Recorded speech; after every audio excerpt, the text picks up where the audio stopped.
नमस्ते दोस्तों, तो आइए जानते हैं कि कैसे मिला भगवान विष्णु को सुदर्शन चक्र। तो कृपा करके चैनल को सब्सक्राइब करना ना भूले। धन्यवाद। तो सुनिए, भगवान विष्णु के हर चित्र व मूर्ति में उन्हें सुदर्शन चक्र धारण किए दिखाया जाता है। ये सुदर्शन चक्र भगवान शंकर ने ही जगत कल्याण के लिए भगवान विष्णु को दिया था। इस संबंध में शिव महापुराण के कोटिरुद्र संहिता में एक कथा का उल्लेख है। एक बार जब दैत्यों के अत्याचार बहुत बढ़ गए, तब सभी देवता श्रीहरि विष्णु के पास आए। तब भगवान विष्णु ने कैलाश पर्वत पर जाकर भगवान शिव की विधिपूर्वक आराधना की। वे 1000 नामों से शिव की स्तुति करने लगे। प्रत्येक नाम पर एक कमल पुष्प भगवान विष्णु शिव को चढ़ाते। तब भगवान शंकर ने विष्णु की परीक्षा लेने के लिए उनके द्वारा लाए 1000 कमल में से एक कमल का फूल छिपा दिया। शिव की माया के कारण विष्णु को ये पता न चला। एक फूल कम पाकर भगवान विष्णु उसे ढूंढने लगे, परंतु फूल नहीं मिला। तब विष्णु ने एक फूल की पूर्ति के लिए अपना एक नेत्र निकालकर शिव को अर्पित कर दिया। विष्णु की भक्ति देखकर भगवान शंकर बहुत प्रसन्न हुए और श्रीहरि के समक्ष प्रकट होकर वरदान मांगने के लिए कहा। तब विष्णु ने दैत्यों को समाप्त करने के लिए अजेय शस्त्र का वरदान मांगा। तब भगवान शंकर ने विष्णु को अपना सुदर्शन चक्र दिया। विष्णु ने उस चक्र से दैत्यों का संहार कर दिया। इस प्रकार देवताओं को दैत्यों से मुक्ति मिली तथा सुदर्शन चक्र उनके स्वरूप से सदैव के लिए जुड़ गया। तो अब जानते हैं कि समुद्र मंथन कैसे और क्यों हुई थी, तथा चैनल को सब्सक्राइब कर दे ताकि और भी अच्छी कहानी सबसे पहले आप तक पहुंचे। धन्यवाद। तो सुनिए, एक बार की बात है, शिवजी के दर्शनों के लिए दुर्वासा ऋषि अपने शिष्यों के साथ कैलाश जा रहे थे। मार्ग में उन्हें देवराज इंद्र मिले। इंद्र ने दुर्वासा ऋषि और उनके शिष्यों को भक्तिपूर्वक प्रणाम किया। तब दुर्वासा ने इंद्र को आशीर्वाद देकर विष्णु भगवान का पारिजात पुष्प प्रदान किया। इंद्रासन के गर्भ में चूर इंद्र ने उस पुष्प को अपने ऐरावत हाथी के मस्तक पर रख दिया। उस पुष्प का स्पर्श होते ही ऐरावत सहसा विष्णु भगवान के समान तेजस्वी हो गया। उसने इंद्र का परित्याग कर दिया और उस दिव्य पुष्प को कुचलते हुए वन की ओर चला गया। इंद्र द्वारा भगवान विष्णु के पुष्प का तिरस्कार होते देखकर दुर्वासा ऋषि के क्रोध की सीमा न रही। उन्होंने देवराज इंद्र को श्री लक्ष्मी से हीन हो जाने का शाप दे दिया। दुर्वासा मुनि के शाप के फलस्वरूप लक्ष्मी उसी क्षण स्वर्गलोक को छोड़कर अदृश्य हो गई। लक्ष्मी के चले जाने से इंद्र आदि देवता निर्बल और श्रीहीन हो गए।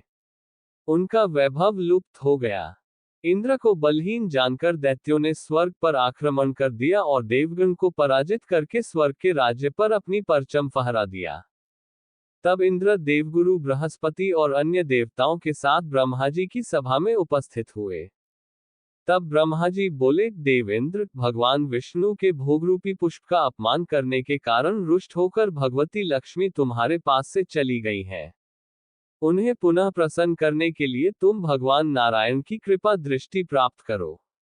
उनके आशीर्वाद से तुम्हें खोया वैभव पुनः मिल जाएगा। इस प्रकार ब्रह्माजी ने इंद्र को आश्वस्त किया और उन्हें लेकर भगवान विष्णु की शरण में पहुंचे। वहां परब्रह्म भगवान विष्णु भगवती लक्ष्मी के साथ विराजमान थे। देवगण भगवान विष्णु की स्तुति करते हुए बोले, भगवान, आपके श्री चरणों में हमारा बारंबार प्रणाम। भगवान, हम सब जिस उद्देश्य से आपकी शरण में आए हैं, कृपा करके आप उसे पूरा कीजिए। दुर्वासा ऋषि के शाप के कारण माता लक्ष्मी हमसे रूठ गई हैं और दैत्यों ने हमें पराजित कर स्वर्ग पर अधिकार कर लिया है।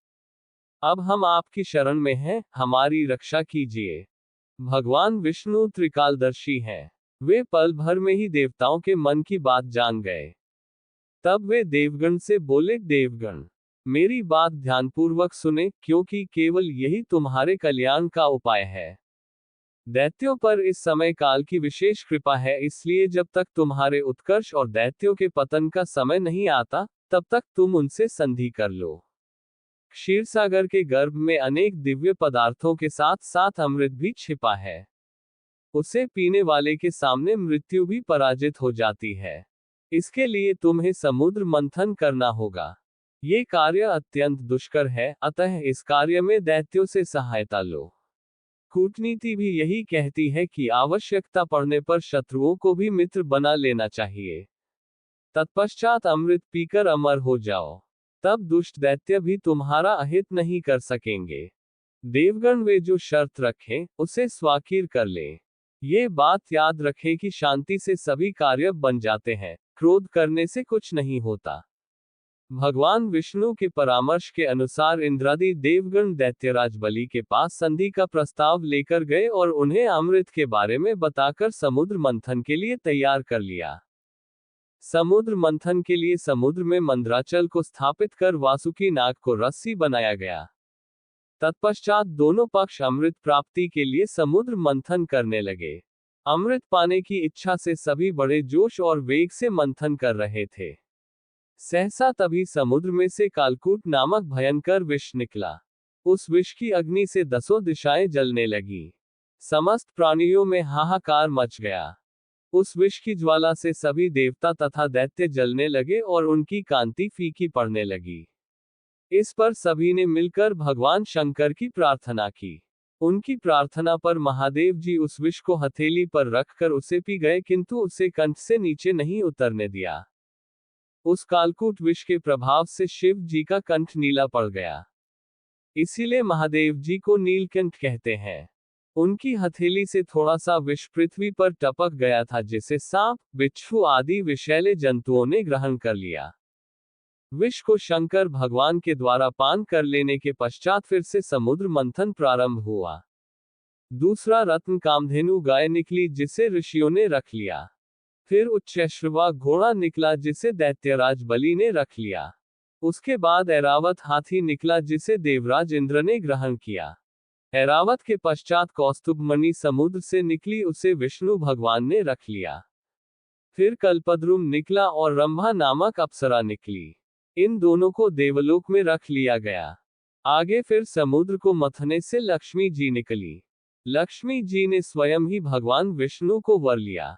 उसके बाद कन्या के रूप में वारुणी प्रकट हुई, जिसे दैत्यों ने ग्रहण किया।